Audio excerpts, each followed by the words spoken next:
So the last thing I want to do now is to show you how to save this data file. So we talked before about linking in either Google Drive or OneDrive. So once you have all got this particular data file from the web and you've played around with it, if you want to do anything that you want to do, like making these new variables here, if you wanted to save it yourself, it's really easy to do that after you've already linked in either your Google Drive or your OneDrive account.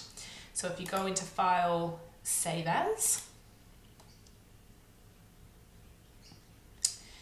and then you go into Google Drive, make sure you navigate into Google Drive and your drive, and then save the data file with whatever name you want to save it to. So week 3 example. You can see it'll save it as a standard data file.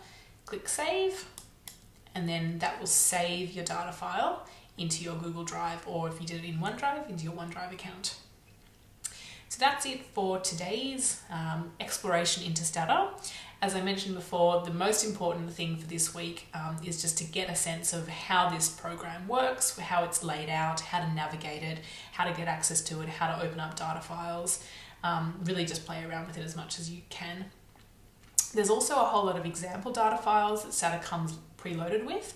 So if you go in the File menu and you go down to Example Datasets, and then you click on Example Datasets Installed with Stata, then these are a whole lot of different data sets that you could use just to play around with it if you just want to spend a little bit of time playing around with different sorts of data sets. So for any of these, they're not particularly exciting in my biased opinion, but with any of these, if you wanted to, you could just click on the Use little hyperlink next to the actual dataset name, and that will load it into Stata. So if I close that there, then you can see we've now got a list of variables.